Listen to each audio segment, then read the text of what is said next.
Thanks for downloading this episode from Teachers Talk Radio. You can find the full schedule and listen back to all our shows at ttradio.org. Enjoy the podcast. Teaching is a rewarding profession, but it comes with its fair share of challenges. That's where ADAPT come in. We're not your typical trade union, but instead a modern, apolitical alternative, offering expert legal, employment and mental health support. Protection without the politics. So what makes ADAPT different? We're always apolitical and independent, specialised solely in supporting individual teachers. Our caseworkers are professionally qualified, ensuring you always get the best advice. Plus, there's 24/7 mental health support. Whether it's a simple contract check or handling serious allegations, ADAPT are here for you. Join the thousands of educators who've chosen ADAPT to protect their careers. Subscribe at adapt.org.uk today. ADAPT, supporting school staff. Good evening, everybody. Careers. If you're listening back to this, thanks for clicking play on the recording. We're just going to have a little chat with Geoff Barton about today's announcement from Rishi Sunak regarding the qualification changes in the UK. Just to give you the lowdown while we're waiting for Geoff to join us. And Geoff, I hopefully have just sent you a little request to speak, which should appear on your screen if you're on your phone. It should be there. But just to give people the lowdown on the changes, the Rishi Sunak has announced his plan to scrap A-levels and replace it with a new qualification called the Advanced British Standard ABS, aimed at creating the best education system in the Western world, so he says. The Prime Minister told the Conservative Party conference in Manchester he would merge A-levels and technical T-levels into the brand new ABS, as it's going to be called, to create parity of esteem, in quotes, between academic and technical subjects. But Mr Sunak's plan has been dismissed as pie in the sky by teaching unions, amongst others, and we've seen already some reaction on social media to this, with many people suggesting that the plan is, as I say, blue sky thinking. Geoff's with us now. If you want to unmute yourself, bottom left, Geoff. Got it there. Hi, Tom. Hi, how's it going? Okay. Yes, very quiet day, isn't it, really? Well, not much going on. Yeah, thanks so much for coming along and sort of sharing your thoughts. So, you know, he's announced this new sort of qualification, which is going to be called the Advanced British Standard, ABS for short. It sounds like a make of tyre, doesn't it, that? Yeah. And he said it's aimed at creating the best education system in the Western world. I wondered if you can give us just your initial reactions to the raft, because there was quite a lot, wasn't there, in there today from Sunak? There was quite a lot. And I guess, you know, in one sense, let's start with the positive. In one sense, it's good that we are talking about education. It's good that the Prime Minister was talking about education, because frankly, what did we get from the Secretary of State for Education earlier this week? We got some stuff about the banning of school phones, which quickly unravelled because actually she hasn't got the power to ban mobile phones, etc. So at least we're talking about something ambitious, and we're bringing education in from the sidelines. I guess, though, if what you're going to do is to say we're going to create the best education system in the world, I think lots of us would say, is post-16, particularly A-level reform, the most important thing to do? I mean, A-levels very well known, T-levels just getting off the ground. Probably a lot of us would say, start at the other end, start with early years. It's not high enough status, but that's where you build all of the foundations from which everything else can then develop. And I think that would have been a better starting point. Added to which, Tom, I think the reality is there will, from the profession, I think, be a kind of hollow laughter from many people who will say, well, hang on a minute. Last year, 44,000 teachers left the profession. The department missed its recruitment targets by 60%. We already haven't got enough maths, enough physics teachers. 1 in 8 maths lessons are being taught by people who aren't qualified in maths. So how on earth are we going to get the number of teachers? And final point, some of us are old enough to remember when Labour back in 2005 were concerned that there was not parity of esteem between technical and academic qualifications. So they introduced a new diploma. It was launched in 2008. New government came in, scrapped it straight away. So they're talking about something today which will not start until 2033. Have they talked to the universities about it? Have they talked to Labour about it? Because otherwise, it could just feel a bit of a white elephant. Why do you think he's chosen to announce this today? Is there any sort of like background from your perspective? I know Steve's here as well. I'll invite Steve in as well if he's got a view on this. But I'm just wondering whether this is like what how do you see the timing of it? Who is this appealing to? This policy? Who's it for? Well, I think there is a genuine feeling probably from some employers and others that actually we are an outlier in terms of letting young people stop doing maths at the age of 16. So a number of people have come up with a number of ideas around that. I was a member of the Times Education Commission. They themselves talked about having a kind of baccalaureate. It was more of a 14 to 18 baccalaureate, actually, but nevertheless. Yeah. But I do think that this is pretty personal as well for Rishi Sunak. He likes maths. He believes maths is transformational. He thinks everybody should be doing maths. And I think what we saw with all of his announcements, that they pretty scattergun in the sense that here are things that he is like a kid going into the pick and mix, saying, I like this, I like that, therefore it's going to show up in the speech. You can see I'm not denigrating it as much as some people are, but I do think the practicality of this are very, very significant. And I would say, as somebody who represents 25,000 school and college leaders, that probably if we had had this discussion behind the scenes, we could have just talked through how to make this a slightly more enticing proposition, and to be able to make sure that the lessons of the diploma all those years ago haven't been lost. Because last point specifically, I've already had a couple of heads of sixth form saying to me, so I've got kids who I wanted to encourage to do T-levels next year. They will now be thinking, oh, T-levels aren't going to be around in the future. Perhaps I shouldn't bother doing T-levels anymore. So you could end up undermining the very qualification that we've just spent 4 years actually putting together. As part of the plan, he says the new qualification will mean everyone studies some form of English and maths to 18. Every pupil will spend 195 more hours with a teacher. Everyone studies a broader range of subjects. Now, he also says that the new plan will require more teachers. So to attract and retain teachers, those who teach key subjects in both schools and further education colleges will receive new special bonuses of up to £30,000 tax-free over their first 5 years. What's your reaction to that part of the announcement? Well, we know that the bursary idea is something that's been around for a while, but the difference with the bursary idea is if you are training to be a physics teacher, then you get your bursary. The problem with it is at the end of your training, you could leave before you ever set foot in a classroom. So I think at least a lesson has been learned that if you are going to use differentiated pay, then you do it from the moment somebody starts teaching and you build it in over the first 5 years. That seems to me, if you agree with the philosophy of it, a sensible one. The problem is the detail. So which teachers are we talking about? Are we talking about subject teachers for physics and for maths? Or are we talking about those who are teaching English? Because we already know that if you're a child who gets a grade 3, a grade 2, a grade 1, but particularly grade 3, you are moved onto the hamster wheel of resitting in English. So we're going to need more English teachers, aren't we? And therefore, are they going to be paid more as well? And is that really what we want of a profession which has always tried to work collaboratively? And is there any evidence that that will actually entice graduates who might want to work from home 2 days a week and will never be able to do that in teaching? So I'm accepting that pay becomes really important on all of this. Whether differentiated pay by subject is the answer, big question marks from us. Do you, just touching on that, just digging into that a little bit more, what, from your union perspective, from your perspective, what is the most important thing government can do to sort out the issue of these, 10% of the profession leaving it last year?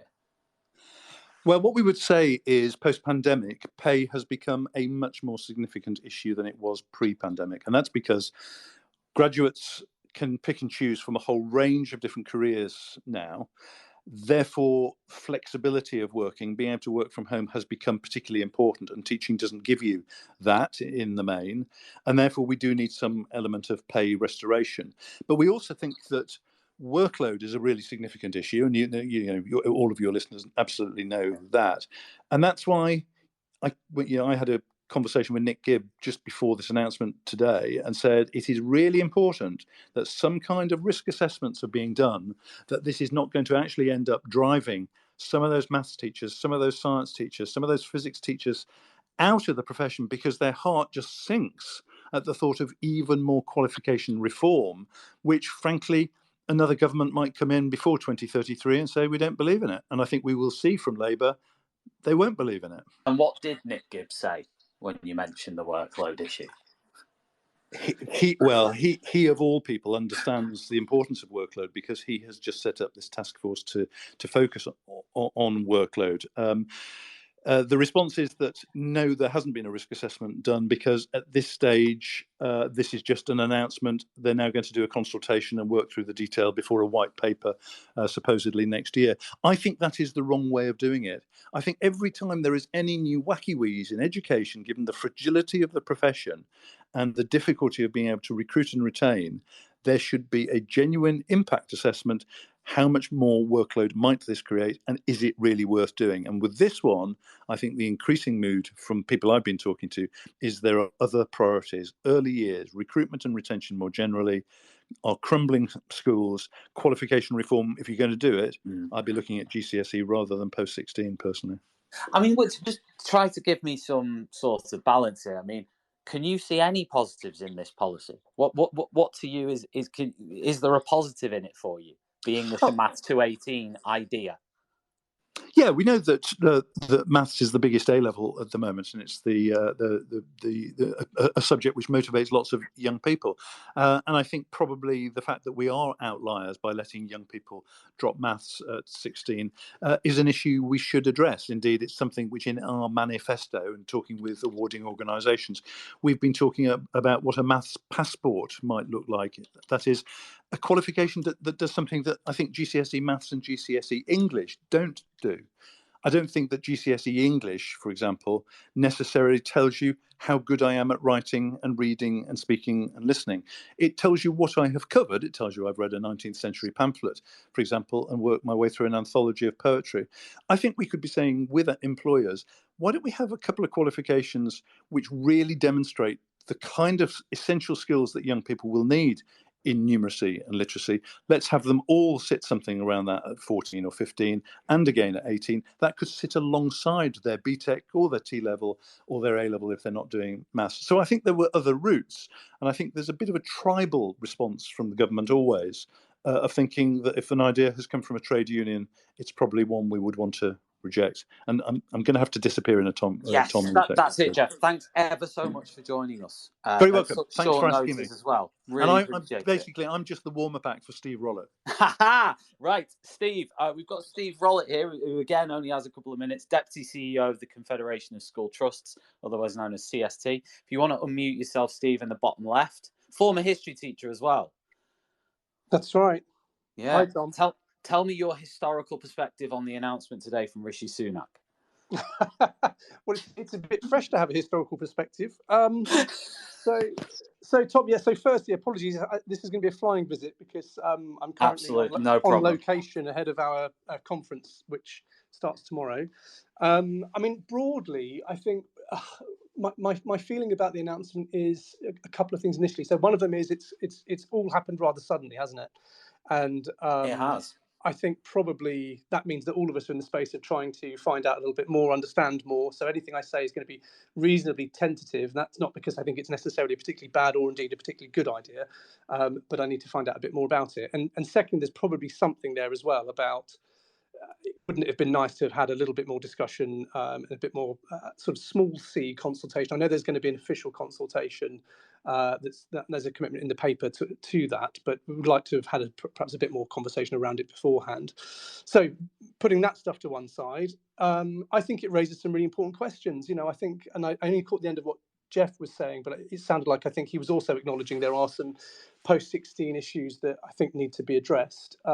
It points to us, by international standards, having relatively fewer learning hours than other countries, and I certainly think that's something that ought to be looked at. But of course, that's not just about curriculum and qualifications. That's tied into workforce and funding issues as much as anything else.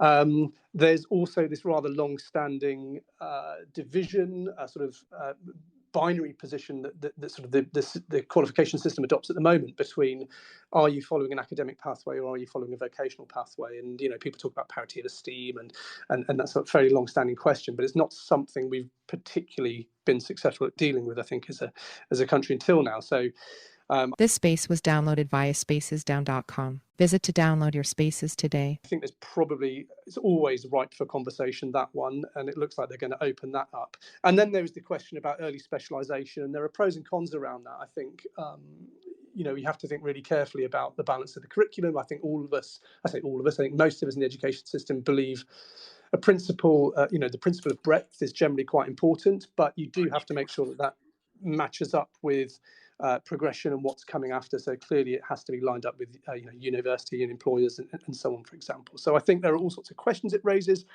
but in terms of the detail of what's actually on the sort of on the billing, I need a little bit longer to sort of go through it. What I would say, final point from me, Tom, sorry, this is a monologue and a half for you. Yeah, final I'd love to dig into this with you, maybe some other time. Yeah. Carry on.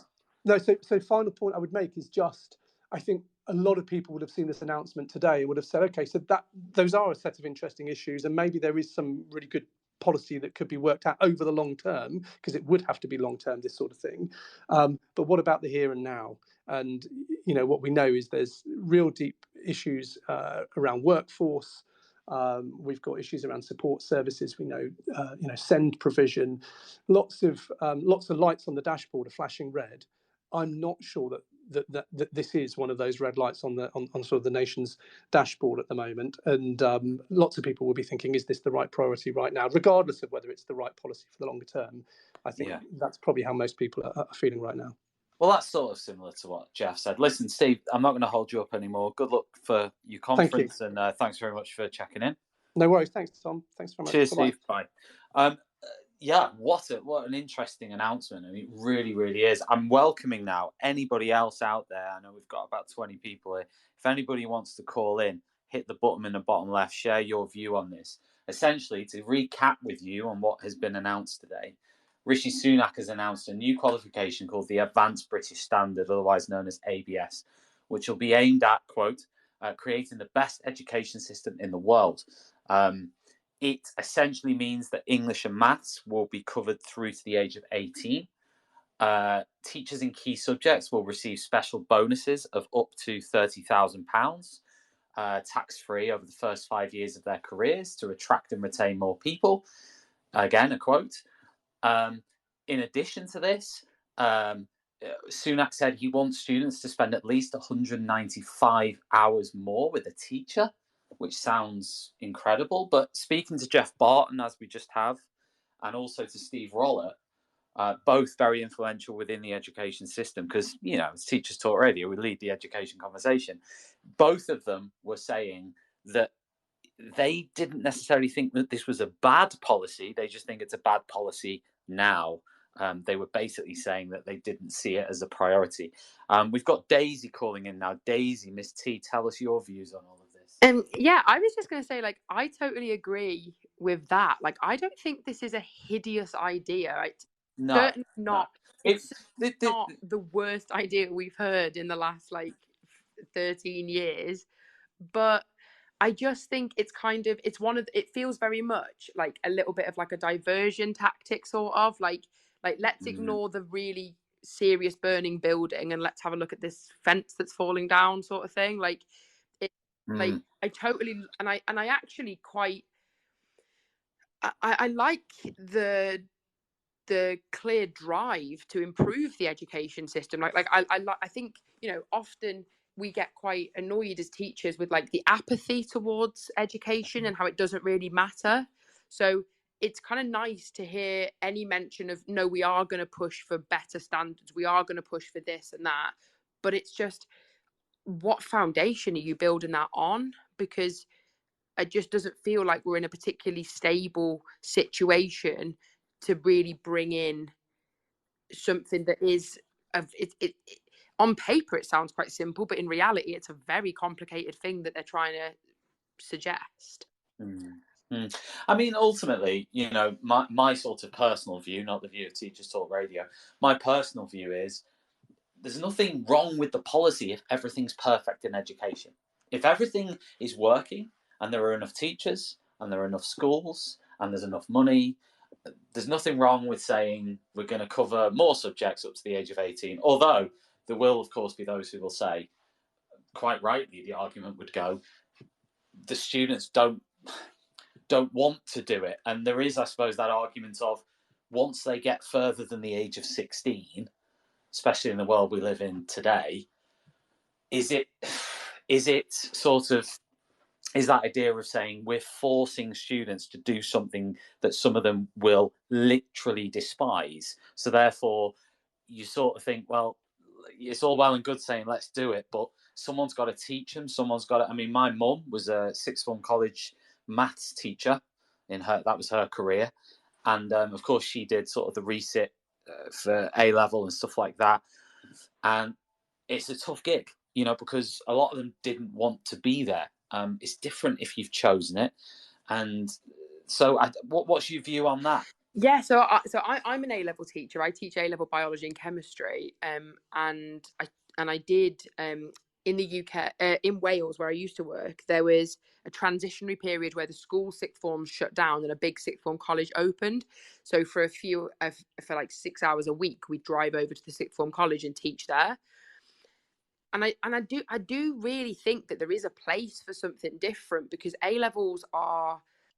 They've become quite normalized, I think, as like, oh yeah, so what you do is you finish GCSE and then you go into A levels, but actually it's really hard. Like A levels are very, very difficult, especially A level maths and science, and they're not suitable for everybody. So an introduction of some sort of baccalaureate or some sort of additional route, a different path, isn't necessarily a bad thing.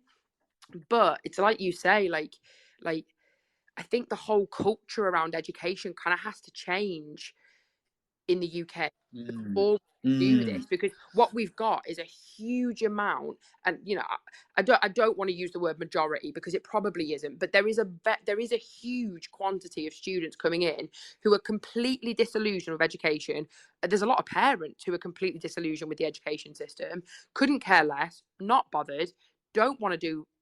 It's a hard enough time getting them through GCSEs, let alone getting them through A level. A levels in schools are dropping off left, right, and centre. The amount of schools that actually run A level courses now is much smaller than it ever was. They tend to be done in A level colleges because the numbers just aren't there. And so I think you kind of have to tackle a much wider problem before you then, like you say, try and insist on them staying in education for another 130 whatever hours with a teacher, when to be honest, that there's an awful lot of students who really don't have a positive view of the education, and they don't want to be in school and they hate school. And so it's very difficult to sort of then try and suggest to them that, oh, actually what you're going to do is you're going to stay until you're 18. I think, well, here's the thing. I mean, the first argument would be that, and there is that element where you think, are the politicians seeing this policy from their own education when they went to school and they saw it? They saw themselves and people around them enjoying what they were doing and enjoying these subjects. And obviously, Rishi Sunak himself has put on record that he is a maths bod. He loves maths. So and his campaign for chess in itself, there is nothing wrong with maths or chess. I think this is my view now, not the view of TTR. There's nothing wrong with maths or chess. I think this comes maybe, and that's my sort of provocation, is his experience of school himself and his experience of education was very positive around maths and chess and science and engineering and all these different things. And maybe his peers and the people around him were also very positive about it. So he's seen that sort of, he's grown up with that. Whereas, anyone who sort of taught for any period of time, there are challenges in sort of a lot of students enjoying school at the moment, never mind maths and English. Yeah, it's like, and it's a perfect example of confirmation bias. The people he is surrounded by And the education that he himself experienced is not the experience of the vast majority of students in the United Kingdom. It's not. So I also think we are majorly skipping over the point that A-level teachers are quite few and far between. The ability to, it's that there's actually not that many of them. And especially when we've got a retention crisis like the one we've got at the moment. But I think that he is, he's talking from a position of extreme privilege and a position of extreme a very what he would deem certainly to be a different a good idea. yeah. Although you have to ask the question, it's obvious that he's obviously been a key driver in this, it would appear, but the department must sort of back that point of view. I have to add now, we've only got about 6 minutes, so if anybody wants to call in now and sort of share a view with myself and Daisy about what you think, then all you have to do is click the little button in the bottom left where it says mic on. You can click that and you can share your point of view on what you think about all of this stuff. We've sort of shared ours. The only other thing I wanted to ask you, Daisy, was about the grant, the £30,000 sort of tax free for the first thing. I was waiting. Ask me. I agree. I agree completely with the idea of getting rid of it at such an early, when they're training, the training grant. For example, just to be honest about myself, like when I did my secondary PGCE, I actually did it in chemistry, not biology, because of the grant. So, I could have done it in both, but I did it in chemistry because I got more money, right? So I totally think that we're right to give it to teachers. However, us on the front line as such, teachers, we know that the problem actually, recruitment is a big problem, but retention is going to be the bigger problem because we're losing staff with valuable experience and valuable, anecdotal experience that is so needed in a classroom. Like we constantly say to new teachers, don't we? Like, just give it a year. Once you've seen a year through, you'll know what to expect and all the rest of it. And I just think yet again, it's a short-sighted. It's a short-sighted view, firstly, because you're going to pay those teachers a lot of money if they're in the first 5 years, but screw anyone who's stuck it out for 10. And I'm talking to somebody who is now 8 years in. So, that's brilliant, right? So it doesn't matter if you've actually stuck it out for any longer than that. But also, I really have a particular bugbear. There's a lot of division in the teaching world. There's a lot of teacher on teacher bickering and fighting, and there's a lot of just general. I'd go as far as say contempt between certain groups of teachers, and I think this is just going to add to that because you've got this feeling, haven't you, of it's the real subject versus the not real subjects. It's the it's the proper teachers versus the not property. And I think that at a time when we've had industrial action this year and we've had and we've had really needed teachers to unite together, this is it's another potential source of division within teaching. And I think that's always a bit dangerous because it's putting these certain subjects on this pedestal, and that I don't think, from a teacher's perspective and being within the education community, I don't think that's a very nice feeling. Thanks for sharing, Daisy, as always.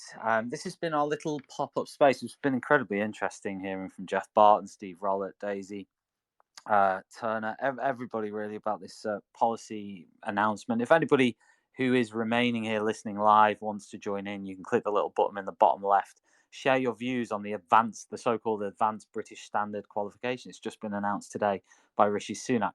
If not, we're going to wrap this up. Massive thanks to Adapt, who sponsor all our shows on Teachers Talk Radio. If you don't know who Adapt are, you can go to adapt.org.uk, find out more. They're not your typical union. So check out what they offer. It's really, really interesting if you work in the field of education and you want to protect your career. Thanks very much for joining in, everybody. We'll be back in about 2 hours' time on TTR, so you can get listening there live. In fact, no, we're not. I'm thinking of tomorrow. We have no more shows today. Boo-hoo. I'm going to cry soon. But we do have shows tomorrow. So tomorrow evening from 7:30 p.m. to 10 p.m. you can listen to shows live on TTR. Thanks very much for joining us, and good night. This space was downloaded via spacesdown.com. Visit to download your spaces today. You've been listening to Teachers Talk Radio. Tune in live and listen back at ttradio.org. We look forward to hearing from you next time on Teachers Talk Radio.